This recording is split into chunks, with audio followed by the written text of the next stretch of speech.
Hi, Suzanne.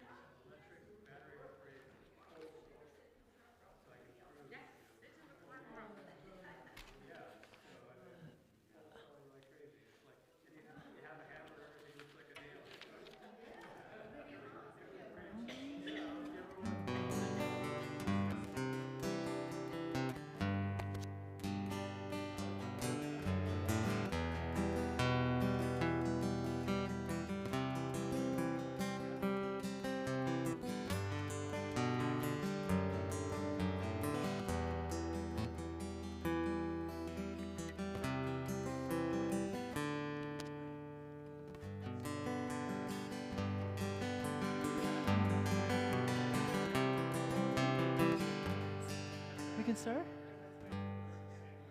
I've been walking in my sleep, counting troubles instead of counting sheep. Where the years went, I can't say. I just turned around and they've gone away. I've been sifting through the layers of dusty books, faded paper. They tell a story I used to know. That was one that happened so long ago. It's gone away. Yesterday, now I find myself on the mountainside, where the rivers change direction across the great divide. Thought I heard the owl calling softly as night was calling with a question, and I replied, now he's gone across the borderline. He's gone away. Yesterday, now I find myself on the mountainside, where the rivers change direction across the great divide. Thought I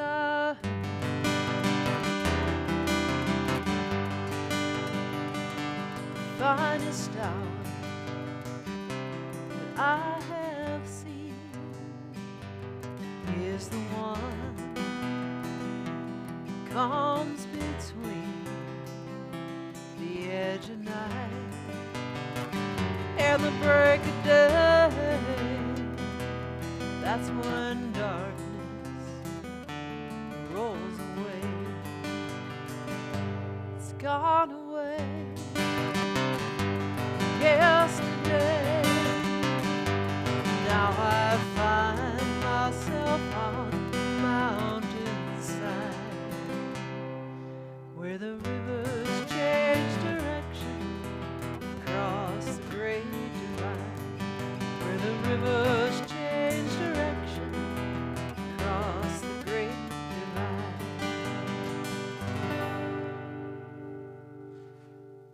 Shabbat Shalom. I have written on my outline, bathrooms, backpack, welcome visitors. I don't think we need any of this today, but just in case you don't know, there are two bathrooms. One is here and over there, and we have a no backpack policy. And I wanted to share one thing, Shabbat Shalom, you two. Over the weekend, Carlene Ramsey is going to hang up curtains in this room along the big window, which I just want to share because it's wonderful that this is happening, and I know that some people have been waiting for this, and I want to assure you it's happening now. And that is just on my mind because all these things here are security related. But as we are trying to upgrade the security and getting ready for summer and cutting down all the bushes in which people can hide and getting everything ready before I go on vacation in June. Here's a heads up about June. There won't be a newsletter while I'm going to be away. Richard, you will be on vacation too. With me.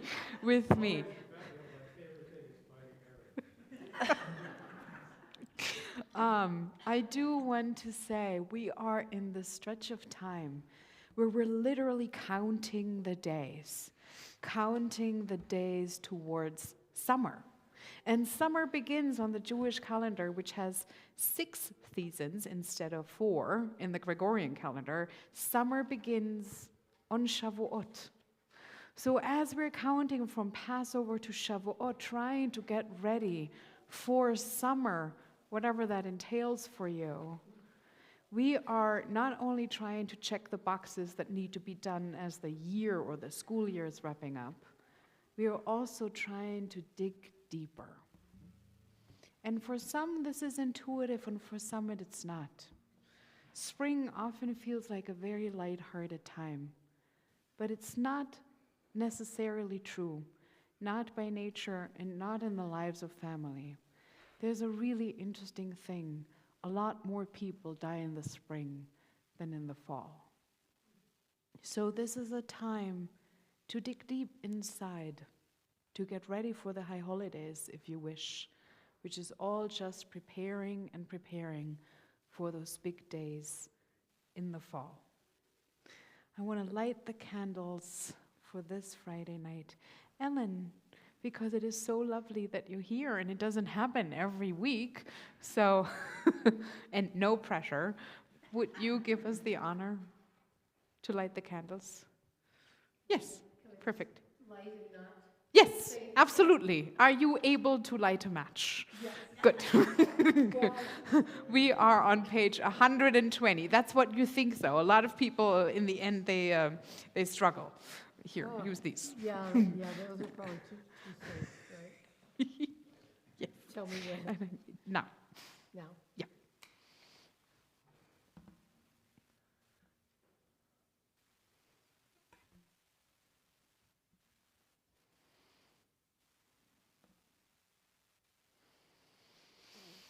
And we're taking a deep breath together. You stay here. One of the Shabbatot during the time of the Omer. Baruch atah Adonai Eloheinu melech haolam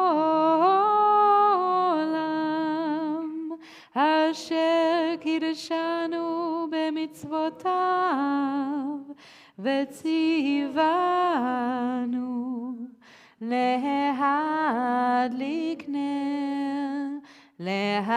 להדליק נר של שבת.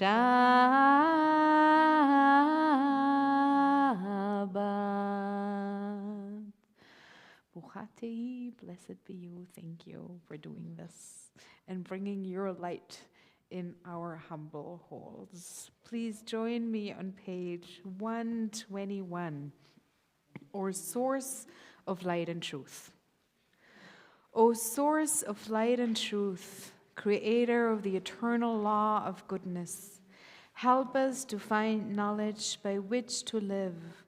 Lead us to take the words we shall speak into our hearts and our lives. Bless all who enter the sanctuary in need, all who bring the offerings of their hearts. May our worship lead us to acts of kindness, peace, and love. Page 136.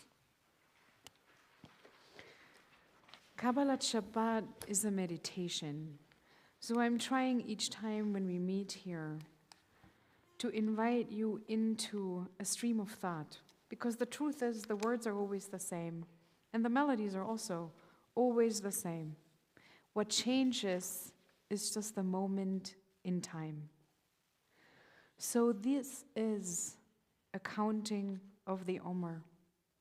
During the Omer, we learned that we are supposed to dig deep and reveal layer after layer what is in our hearts. We're thinking about ourselves as shedding the klipot.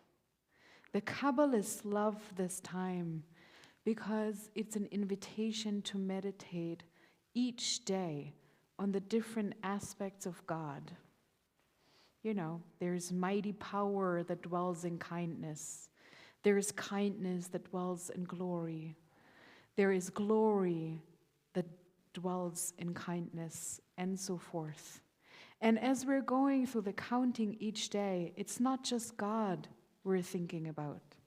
It's also our own very humble selves. Who are we? What is the source of our kindness, of our joy, of our power? Go deeper and deeper and deeper. Each layer of you, the mechanisms of your heart, is one day of the Omer. Until on Shavuot, you can look at yourself and you can say, this is me. This is my Torah. This is the truth that I discover under many, many layers of this onion, after many, many, many klipot in the depth of my heart. So just go there, maybe, over the next 3 songs and psalms. 136. Mizmor leDavid, avu l'Adonai bnei Elim, avu l'Adonai, kavod ba'ozainai, avu l'Adonai, kavod shemo, ishtachavu l'Adonai, be'adrat kodesh kol Adonai, על המים אל הכבודים, אדוני, על מים רבים, כל אדוני, בכוח, יין עיני, כל אדוני בהדר, כל אדוני שובר עזים, וישבר אדוני את עזי הלבנון, ויקידם כמו עגל לבנון, וציון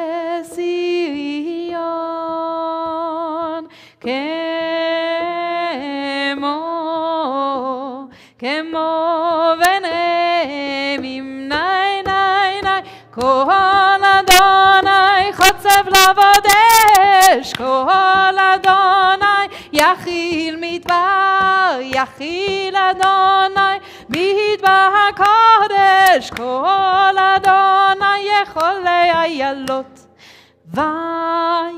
ויחשוף בהרות ובחלו כולו מרכבות, ני ני ני, אדוני למבול ישב, וישב אדוני מלך לעולם, אדוני עוז לעמו ייתן, אדוני יברך את עמו בשלום. יין ני ני ני ני ני, יין ני יין ני, יין ני ני ני ני ני, יין ני ני ני יין ני. 138. יא נה נה נה נה לך דודי, יא נה נה נה נה לקרא כלה,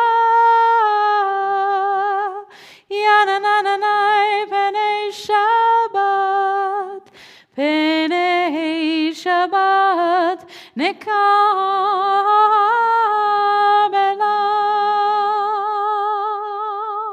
שמור וזכור בדיבור אחד,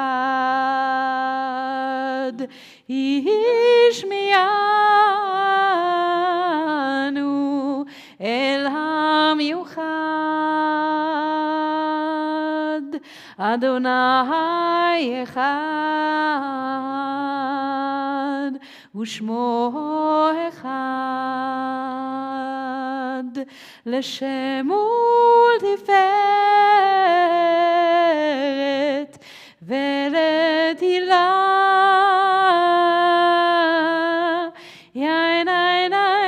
ינננני לך דודי, ינננני לקראת כלה, ינננני פני שבת, פני שבת נקבלה.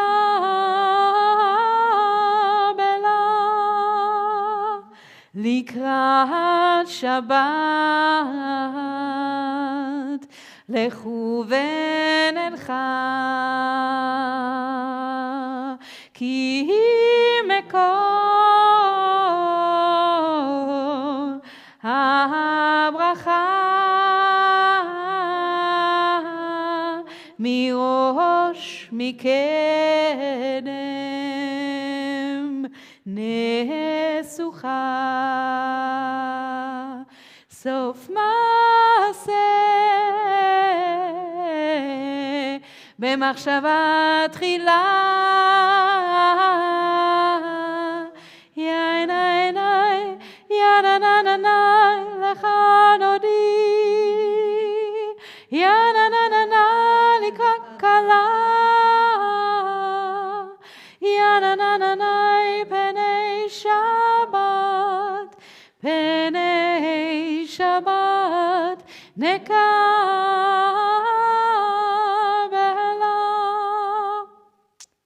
התעוררי, התעוררי, כי באורך קומי אורי, אורי, אורי, שיר דברי, כבוד אדוני עלייך נגלה. לך דודי לקראת כלה, ינני, ינני, ינני, בני שבת נקבלה. לך דודי לקראת כלה, ינני, ינני, ינני, בני שבת נקבלה.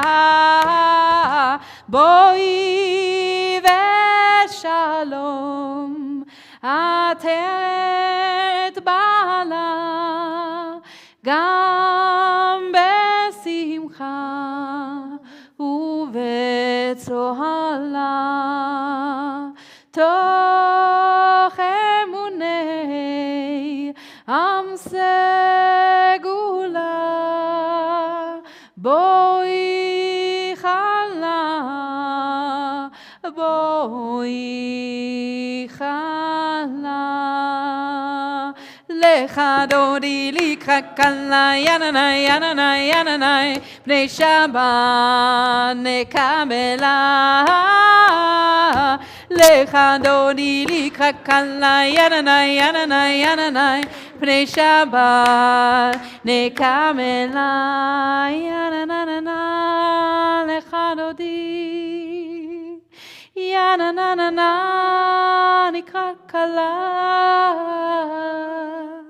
יננננה פני שבת, פני שבת נקבלה.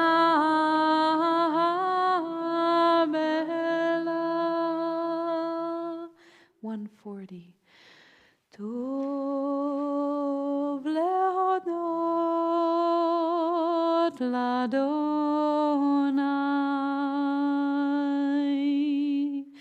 טוב להודות לאדוני,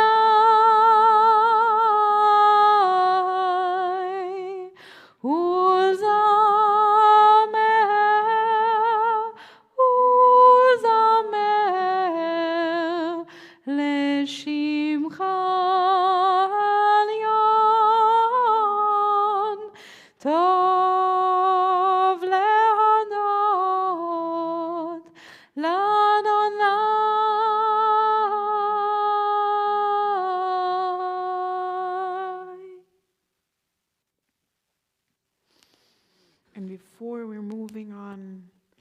to the Shema, its blessings that surround it like another layer of klipot.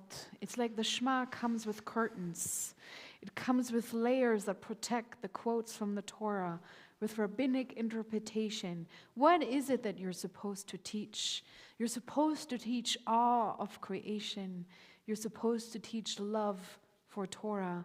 You're supposed to teach how to walk a path between freedom and responsibility. I want to give you, on your way through those blessings, to the paragraph of the Ve'ahavta, I want to give you another version of this Ve'ahavta by Aurora Levens Morales. Say these words when you lie down and when you rise up, when you go out and when you return, in times of mourning and in times of joy. Inscribe them on your doorposts, embroider them on your garments, tattoo them on your shoulders, teach them to your children, your neighbors, your enemies, recite them in your sleep, here in the cruel shadow of empire. Another world is possible. Thus spoke the prophet Rocky Dalton. Altogether they have more death than we, but altogether we have more life than they. There is more bloody death in their hand than we could ever wield, unless we lay down our souls to become them, and then we will lose everything. So instead, imagine winning. This is your sacred task. This is your power. Imagine every detail of winning, the exact smell of the summer streets in which no one has been shot, the muscles you have never unclenched from worry, gone soft as newborn skin, the sparkling taste of food when we know that no one on earth is hungry, that the beggars are fed, that the old man under the bridge and the woman wrapping herself in thin sheets in the back seat of a car, and the children who suck on stones nest under a flock of roots that keep multiplying their shelter. Lean with all your being towards that day when the poor of the world shake down a rain of good fortune out of the heavy clouds and justice rolls down like waters. Defend the world in which we win as if it were your child. It is your child. Defend it as if it were your lover. It is your lover. When you inhale and when you exhale, breathe the possibility of another world into the 37.2 trillion cells of your body until it shines with hope. Then imagine more. Imagine rape is unimaginable. Imagine war is a scarcely credible rumor. That the crimes of our age, the grotesque inhumanities of greed, the sheer and astounding shamelessness of it, the vast fortunes made by stealing lives, the horrible normalcy it came to have, is unimaginable to our heirs, the generations of the free. Don't waver. Don't let despair sink its sharp teeth into the throat with which you sing. Escalate your dreams. Make them burn so fiercely that you can follow them down any dark alleyway of history and not lose your way. Make them burn clear as a starry drinking gourd over the grim fog of exhaustion and keep walking. Hold hands. Share water. Keep imagining so that we and the children of our children's children may live. Page 146, rise for the Baruch Hu if you're able, and if you're not, then just stay in the safety of your seat. Baruch Hu et Adonai HaMevorach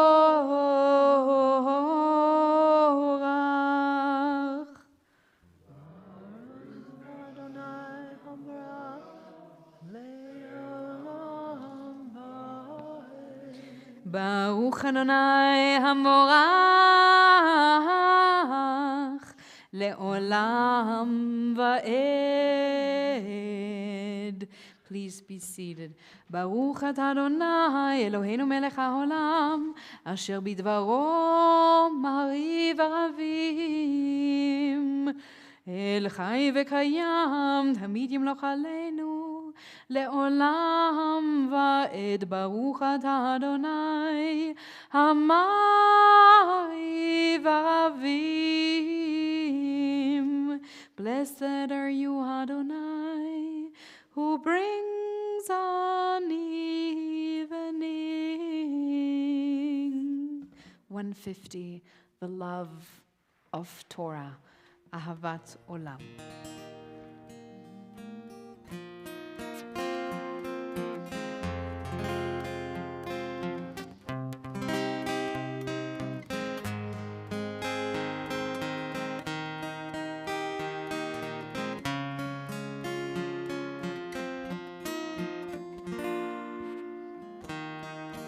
אהבת עולם בית ישראל עמך אהבת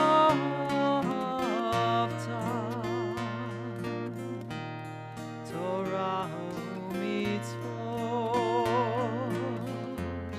חוקים ומשפטים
As you taught Torah to those whose names I bear, teach me Torah too.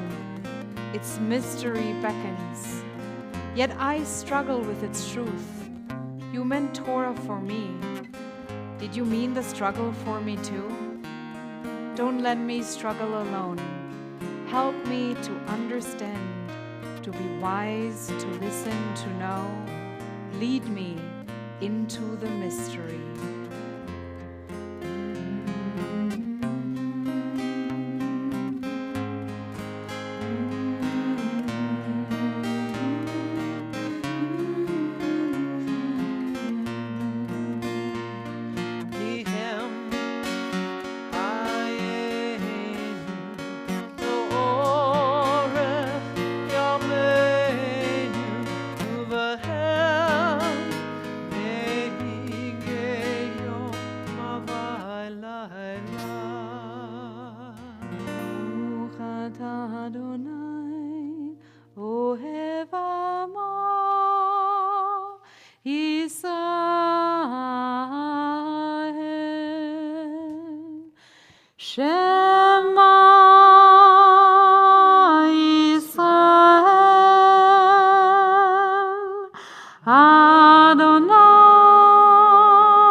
ואהבת את אדוני אלוהיך בכל לבבך ובכל נפשך ובכל מאודיך, והיו הדברים האלה אשר אנוכי מצווך היום על לבביך ושיננתם לבניך ודיברת בם בשבתך בביתך ובלכתך בדרך ובשוכבך ובקומך וקשתם לאות על ידיך והיו לטוטפות בין עיניך וכתבתם על מזוזות ביתך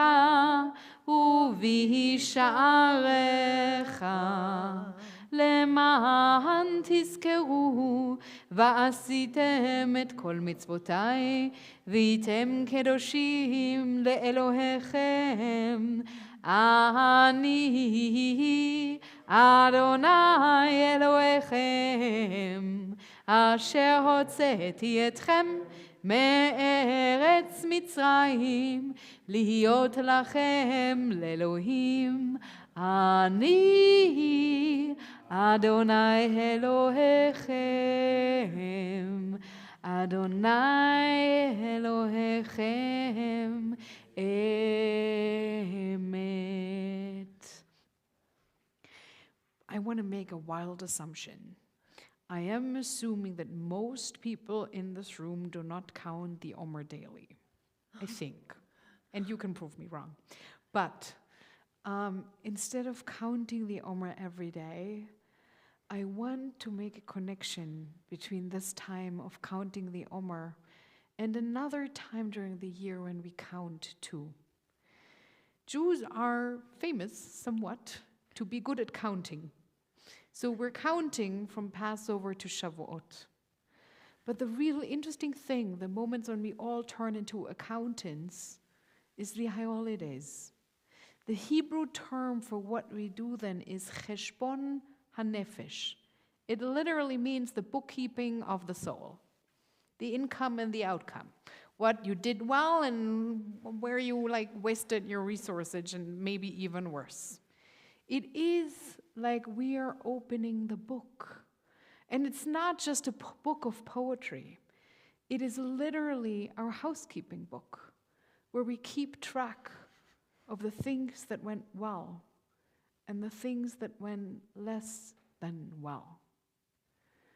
Another word to look at this is to say the things that we did with open and soft souls, and the things that we did when our hearts were hardened. So, for the walk through the Red Sea, where we so often laugh about these people who didn't walk with soft and open hearts, but instead were stuck and hardened in their ways, I want to invite you to not count the Omer, but count yourself. Just feel in there, where is it hardened and where is it soft? And both things are okay. There is still time, after all, almost half a year, until it really counts. 158, being on the journey together, counting each step, counting each day.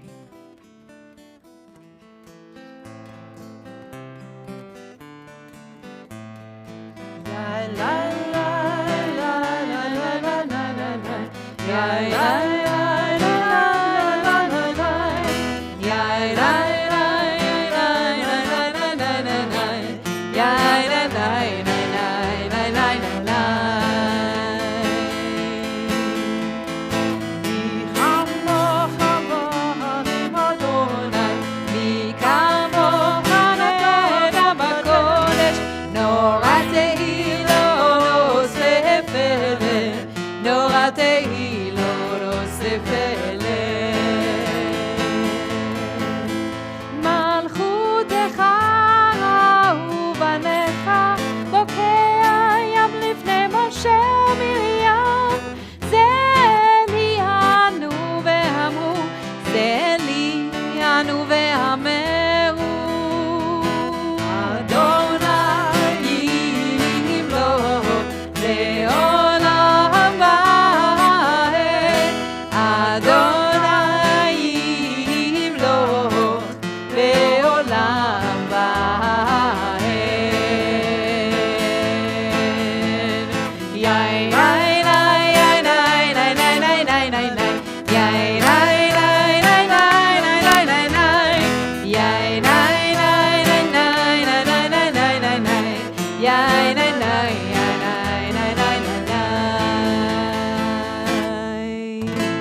ושמעו.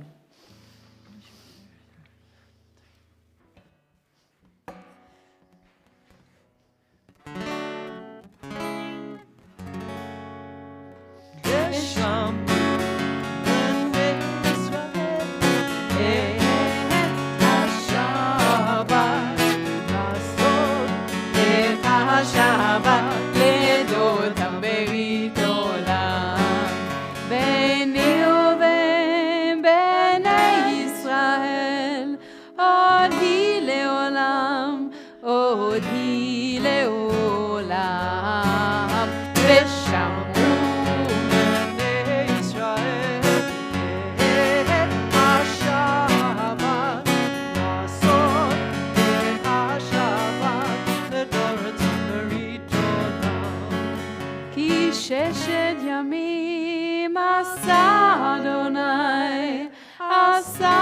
אדוני את השמיים ואת הארץ ושמעו בני ישראל את השבת לעשות את השבת לדוד ברית עולם וביום השביעי שבת וינפש שבת וינפש שבת וינפש ושמעו בני ישראל את השבת לעשות את השבת לדוד ברית עולם.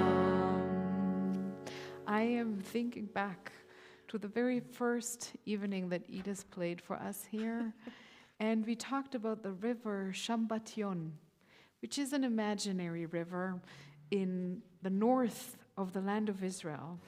And the rabbis invented this river because there's no other sign in nature that would tell us that this is the seventh day. So they invented the image of the river. And it's interesting because the story exists in two versions. In one version, the river Shambation only dwells up on Shabbat. It becomes a wild and rushing, gushing thing. That is Shabbat. And the rest of the week, it's a quiet little creek. The other story tells that while it is gushing and wild during the week, it was quiet on Shabbat. That's the one that became much more famous because it was believed that on the other side of that river lived the 10 lost tribes. So they could never come back during the week because the river was too wild. But they also couldn't come on Shabbat because on Shabbat they weren't allowed to cross the river. So they needed to stay separate from Shabbat. All this is a very long and winding story to tell you that we were listening and looking into some music to play over the course of the year, and there was a song that she said, "Oh, we played this with Rabbi Ed all the time." And I said, "When did you do this? This is terribly sad. There's no place for this in the Shabbat service." And then I realized Shabbat services sometimes are very mellow, but they're not with me. My Shambation River is a very wild and gushing thing that, shakes you all with me. That said, if you ever wanted to tell me, maybe your Shambation should calm down a little, you just let me know. That water's for me. Amazing. There was a medieval custom of some synagogues to have a water sit there, and people believed that it would ruffle on Shabbat. But, superstitions. So, apropos, it might have happened. I don't know. I wasn't there. That's true. It might have happened. I wasn't there. We are in Parashat Acharei Mot Kedoshim. After the death, holy are you. The first parsha begins with a repetition of the terrible incidents that just happened. The death of Aaron's 2 sons. The second parsha of this double parashiot begins with what we call the holiness code. I am holy, therefore you must be holy. And then it's basically just a list of things. we are supposed to do, not supposed to do, to be that holy, to live up to the name of the God whose names we're supposed to carry into the world. So one can skip all these boring lists of rules, but sometimes one of them is jumping out to you, maybe. This time, one of them jumped out to me because I was at Wild Crumbs this week, and I looked at the person selling me the bread, and she didn't wear much clothes, and everything that was exposed was tattooed. Over and over and over tattooed with all kinds of like earthy pagan symbols. There were the sun and the moon and the stars and the trees and the flowers, and all kinds of animals were crawling and creeping all over her. And I looked at that and I thought, there was that rule. There was that rule. And I remembered all the times when people said to me, I want to convert to Judaism, but I have a tattoo. Am I allowed to go into the mikveh? And I remembered those times when someone said, I got a tattoo at some very wild chapter of my life, long time ago, and am I allowed to be buried on a Jewish cemetery? It's always these questions. And there are also sometimes people who say, I really want to have a tattoo, but I know we're not supposed to get one. Would God be mad? So, here's my sermon about getting tattoos. And as you very well know, my husband has some very prominently. And I don't play guitar, obviously, but it's the ones that, that show when someone plays guitar. One is on the inside, on the other is on the outside, whatever. So, the quote in the Torah, Leviticus 19:28 says, you shall not make gashes in your flesh for the dead, nor incise any marks on yourselves. I am Adonai. The little piece of that sentence that made scholars and rabbis put this little fraction into the realm of mourning customs was for the dead. You shall not make incisions into your flesh for the dead. So for a long time, this was simply read as when other people mourn their family members or the leaders of their tribes, they might make incisions on their flesh, a kind of like expression of painful feelings. But then the problem was that in spite of this very natural understanding of the sentence, there were no traces whatsoever about that being a mourning ritual for any of the surrounding people of Israel. So maybe this wasn't a mourning ritual after all. So what is it then about? We read in the Mishnah Torah that Maimonides, who summarized it all, said, incision a mark. The prohibition of tattooing that is biblically derived is making an incision in one's flesh and filling the incision with eye paint, ink, or any dye that leaves an imprint. This was the practice of idolaters who permanently marked their bodies for the sake of their idol worship. Basically, they understood this to be that they are likened to servants sold to the idol and designated to serve it. When one makes an imprint with one of the substances listed above, the punishment of lashes is carried out. As I said, they did that a lot. They liked it. Whether it is a man or a woman. If one wrote but did not die, or died but did not write by incision in the flesh, this person is not liable, as it is written, or incise any marks. So Maimonides does a very interesting thing. He says this might not be about making a cut whatsoever, because people cut themselves accidentally, maybe not accidentally, sometimes, but it is really about marking your own body. And this somehow makes sense, because we read in many, many places of the Torah that this is how people would mark their slaves. Slaves were marked. They carried the signs of their owners on their body. Could erase it.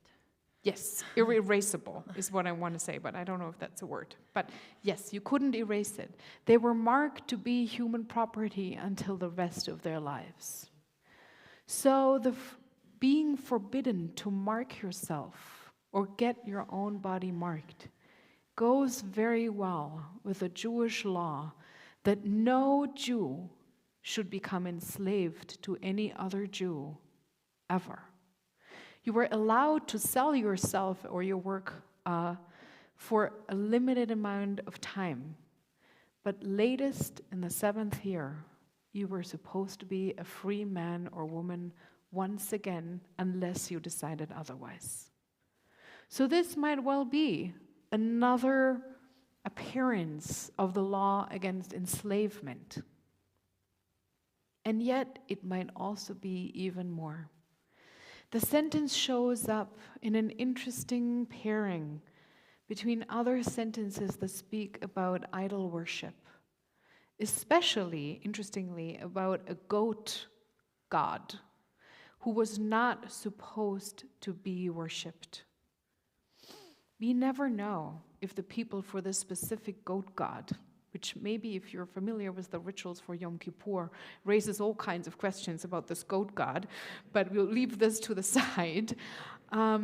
If this goat god was asking for permanent marks on their flesh.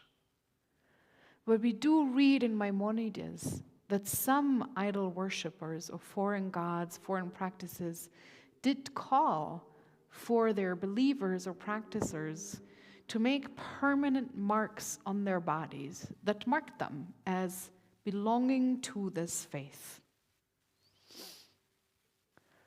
So we sit there between all these ancient explanations.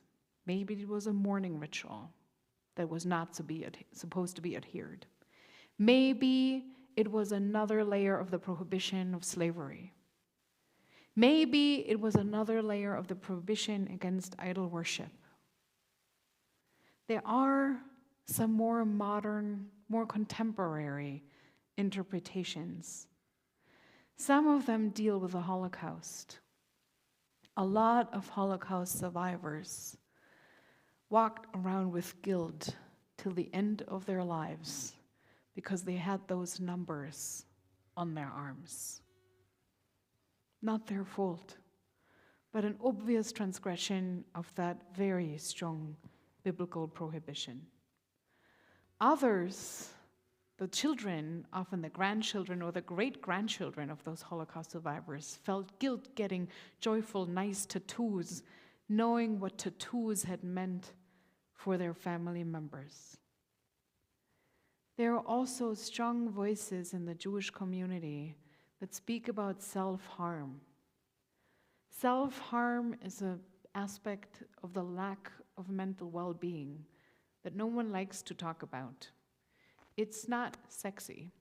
It's not like depression and anxiety, where people can say very easily, I have depression and anxiety. And as we all know, if you're in a group with lots of Jews, everybody's sitting there with their depression and anxiety. So we're all like anxious together. That's kind of what we do. It is much, much harder for people to speak about the ways they harm themselves. It is not socially accepted. It comes with shame. So some contemporary rabbis, when they read this prohibition, they say, what God wants to say here is, don't harm yourself. You're whole. You're holy. Don't hurt yourself. It's okay. I thought a lot about this interesting in-between the Jews have with their bodies. Because it's not like we completely never harm ourselves. We have a lot of fast days, even though most of us don't observe all of them. But we do have these. We have a lot of eating restrictions. You might or might not think about this as harmful, but it is something that puts a burden on you. And we do have, also quite obviously, we have one imprint on our flesh that at least some of us carry, but we do carry it in a very hidden place. So usually you're not prominently marked walking around is that little marker on your flesh. We do have other things, though. A lot of us have necklaces with stars or menorahs. Some of us have earrings. Some of us have rings or bracelets. Some of us shave certain parts of our heads or not. Some of us put tefillin once a day. Those tefillin were used to be worn all day long, literally during the entire time that there was daylight. Only later did this become a thing that one would only do during the morning service, or at least once during daylight. Here's the thing, I did this for a while. I have a funny skin condition. I was walking around for a good half of the day with the imprints of these lines. And everyone who looked at me, and I lived in Israel at that time, knew exactly what I had been doing in the morning. So I was walking around marked as a Reformed Jew or a liberal feminist Jew, which was an interesting experience at a time. Some of us wear tzitzit all day long. They can be tucked away.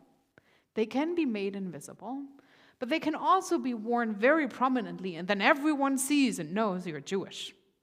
I sometimes walk around with a kippah, most often because I forgot to take it off. But it did happen. I walked around with a kippah in Berlin. I walked around with a kippah in Bozeman. So we do all those things. We cut our infants. We put in jewelry. We put in specific garments. We have specific haircuts.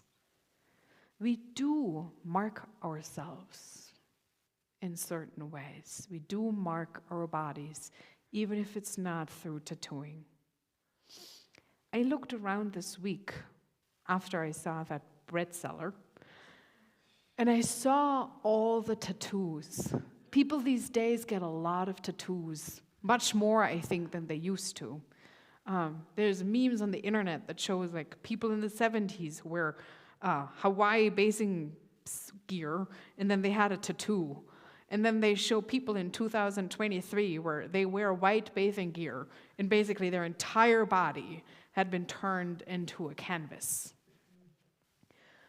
And I've been thinking about why that is. Why do people mark their bodies today so much more frequently than they used to? And I think it has something to do with the question of identity that is hovering so heavily also on this time of the year where we celebrate, commemorate, wrestle with the Israeli holidays, where we're celebrating, commemorating, and so forth, the month of June with the Pride Shabbat. We're talking about who we are and who we want to be. And a lot in our culture, I think, steps into the same trap that the Bible is warning us not to step into. We want to mark ourselves. We want to say, I belong to these people who love the planet Earth, or I belong to these people who love Jesus, or I belong to these people who love Montana, or the American flag, or turtles, or whatever. And so we have these tattoos because we want to say, this is who I am, and we want others to see who we are. And what we sometimes forget, and I think what might lie behind the commandment of the Torah, is that there is no such thing. Judaism is not a religion that asks you to commit to anything full-time and then never to change. It's quite the opposite. Judaism is a reminder that all of us are on a journey forever. That there might be nothing that you can say about yourself today except the fact that you're Jewish. That might be true tomorrow. Judaism asks us to make our lives, our hearts, and maybe our bodies, if you want to read it this way, an empty canvas on which life itself can imprint itself. And maybe the fact that we're aging and that most tattoos change over time is a little reminder of that. As flesh becomes saggy, and little wrinkles suddenly part the images that we carefully drew in our 20s. Suddenly it looks different. The mark that we imprinted and said, I love turtles, suddenly becomes like I love old wrinkly turtles. And that is also good. It might be that we like now to say, I love a slightly deformed planet Earth, and I still love it. And maybe I also like Jesus, even if he's hanging a little crookedly. But that's obviously not for this community. So, some are in pain because they do not know anymore who they are.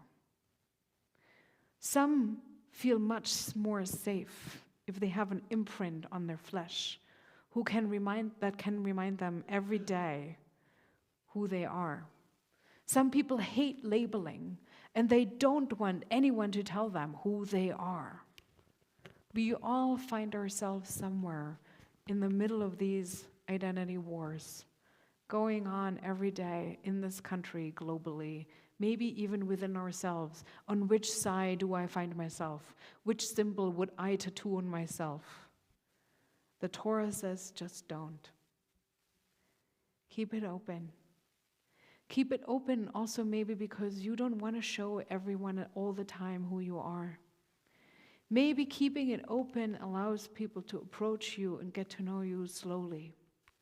Maybe keeping it open allows you to discover yourself slowly and all over again each day. Don't mark.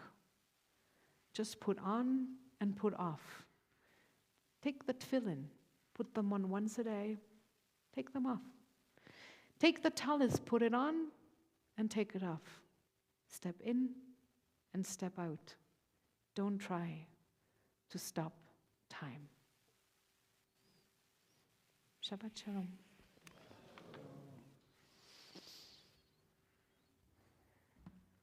Page 164. The beginning of the Amidah, a time of silence. Please rise if you're able. Adonai sefatai tiftach ufi agi tehilatecha. Adonai, open up my lips that my mouth may declare your praise.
And please pray on your own pace, and when you're done, you can be seated. 180, say Shalom.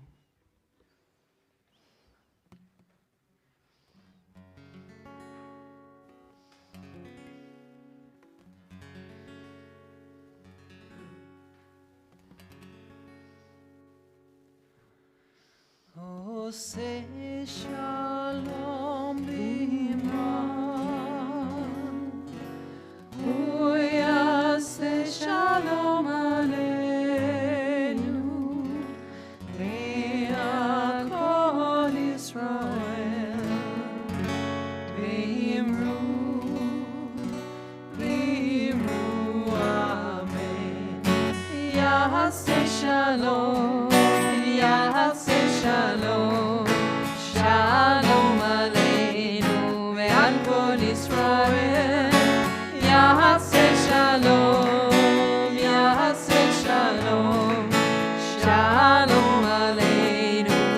ועל כל ישראל.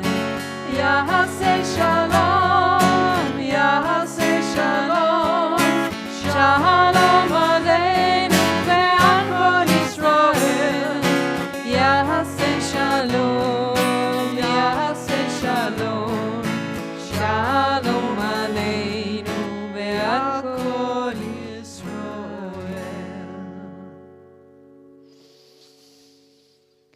We are on page 371 for the Mishaberach. Many times when we say the Mishaberach, we think about healing as something that will return us to the place where we were before. We were sick, then we get healed, and we're all good again. It's often not this way.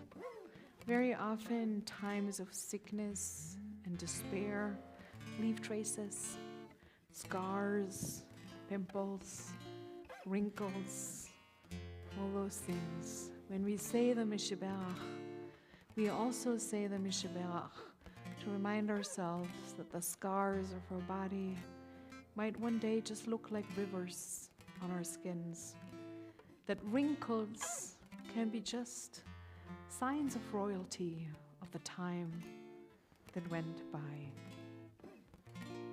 Mishaberach 371. Mishaberach Avotenu Mikor HaBracha Imotenu. May the source of strength, who bless the ones before us, help us find the courage to make our lives a blessing, and let us say Amen.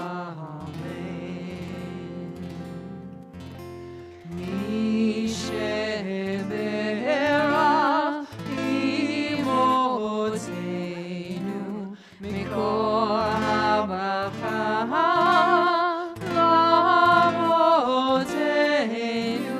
Bless those in need of healing with Rizua Shelema, the renewal of the body, the renewal of the spirit, and let us say Amen.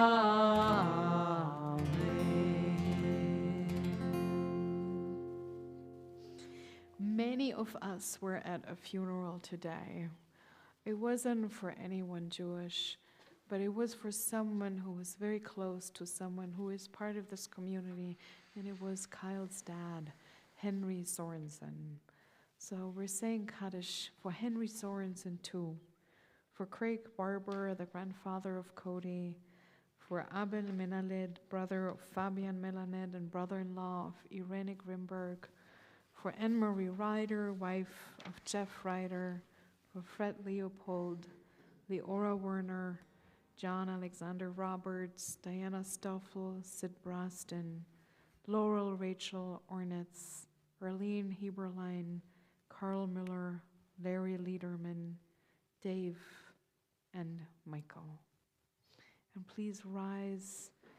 On page 598, you can find the words of the Kaddish. And if you want to add any more names, please do so now. 598, Dan.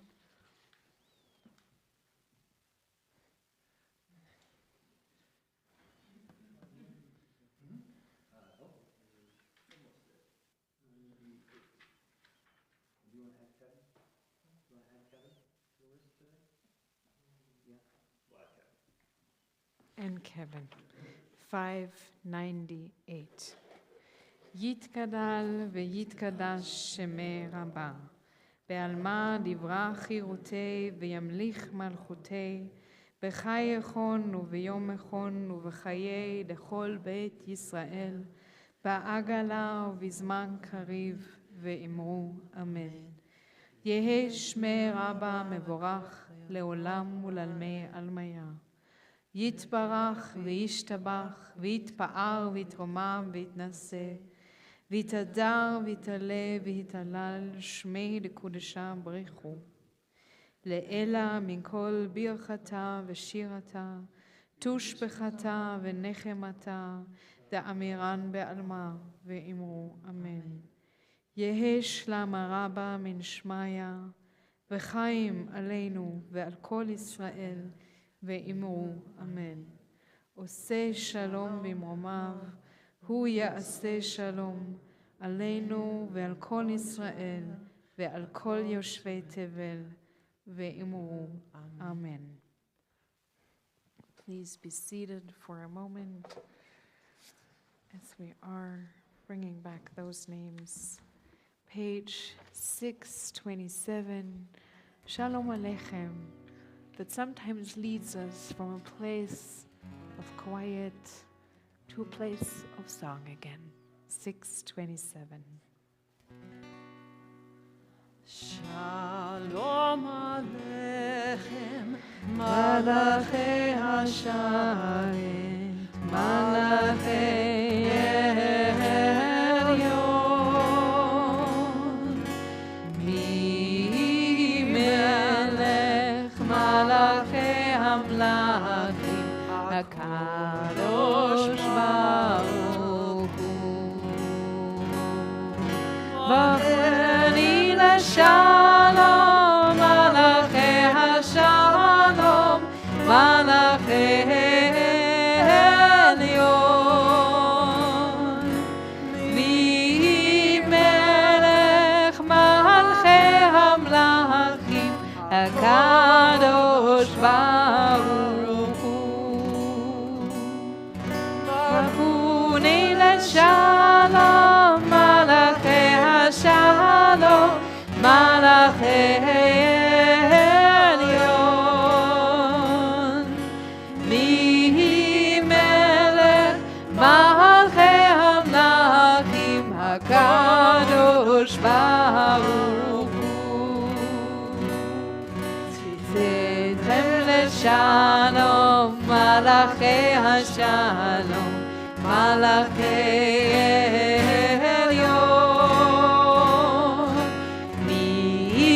Melech Malachi Hamlachim, HaKadosh Baruch Hu.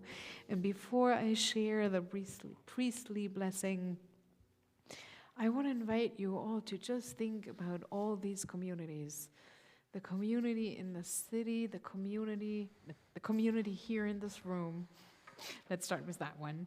And the members of this community, then the families of our members, some of them not part of this community at all, that still are connected to who we are here. Our students, our neighbors, our colleagues, who are all a part of this little town where everyone knows everyone. And then us here in this country, on this globe, sharing blessings. Yevarechecha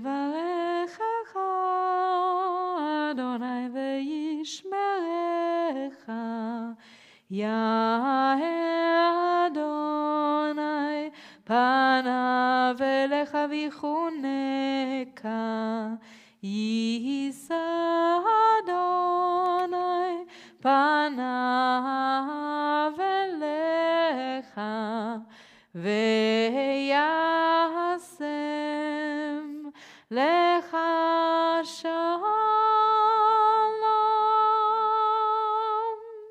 May God bless us and protect us. May God's light shine upon us.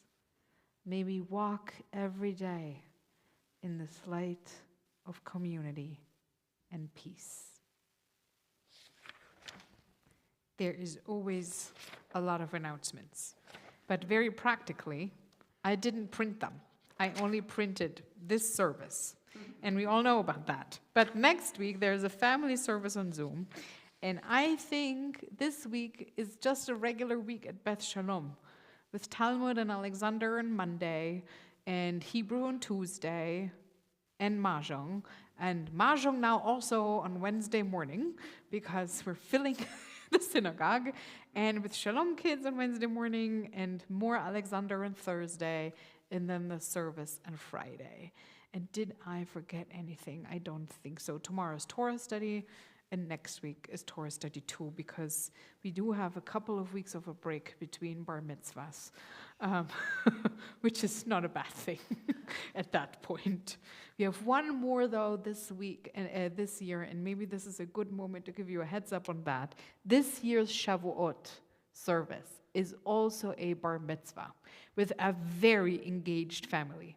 So if you're coming for the Shavuot morning service, you better bring a lot of sitzfleisch. That is what you need in order to get through a service that I think is going to last 2 hours, I think. So just be prepared. This family is very happy, and they're going to make a play out of the book of Ruth and lots of things. So there's that. And then afterwards there will be a lovely Kiddush. So on that happy note, I don't know what else we're doing because I stopped printing it out, but I'm sure we're singing Od Yavo Shalom at some point. So here we go. Should we do yes? that now? Should we do it now? Yes, Or we do or it you wanna now. do the Or maybe Kiddush? we should do first Kiddush Of and course. then we sing Od Yavo Shalom. Why not? Cody. And thank you, Carly, for the challah. Where is it from? This time it was from Ozar's Heads Up, the Wow, thank you. Whole Foods. Okay. Doesn't have any because they had it shipped in from Denver. I thought they made it here. I know, right? I thought it was awfully good, but so they haven't ordered enough, and so they didn't have it. I know. Why would you fly in challah from Denver? But that's okay. Good. I mean, or not. It's actually not that okay, but okay. Good. It's a lovely baked challah from Rose Sours. from Rossauers. Okay, good. Okay, great. Okay. White is grape juice, red is wine. יום השישי, ויחולו השמיים והארץ וכל צבאם. ויחל אלוהים ביום השביעי מלאכתו אשר עשה, וישפוט ביום השביעי מכל מלאכתו אשר עשה. ויברך אלוהים את יום השביעי, ויקדש אותו, כי בו שבת מכל מלאכתו, אשר ברא אלוהים לעשות. ברוך אתה אדוני אלוהינו מלך העולם, בורא פרי הגפן. ברוך אתה אדוני אלוהינו מלך העולם, אשר קידשנו במצוותיו ורצה בנו. ושבת קודשו באהבה וברצון הנחילנו, זיכרון למעשה וראשית. כי הוא יום תחילה למקרא קודש, זכר ליציאת מצרים. כי בנו בחרת ואותנו קידשת עם כל העמים, ושבת קודשך באהבה וברצון הנחלתנו. ברוך אתה אדוני מקדש השבת. לחיים, לחיים.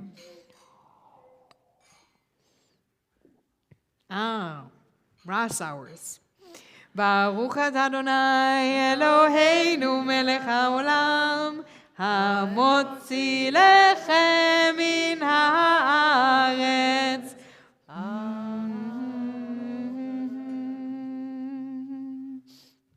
Okay. Od Yavot Shalom Aleinu, Hodivot Shalom Aleinu, Hodivot Shalom Aleinu, Ve'akolam. Hodivot Shalom Aleinu, Hodivot Shalom Aleinu, Hodivot Shalom Aleinu, Ve'akolam. Salam Aleinu Ve'akolam. Salam, shalom.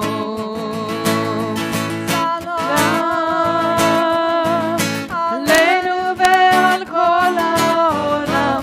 Salam, shalom. Hodivot Shalom Aleinu, Hodivot Shalom Aleinu, Hodivot Shalom Aleinu, Ve'akolam. Hodivot Shalom Aleinu, Hodivot Shalom Aleinu, Hodivot Shalom Aleinu, Ve'akolam. Salam Aleinu Ve'akolam. Salam Shalom. Salam Aleinu Ve'akolam. Salam Shalom.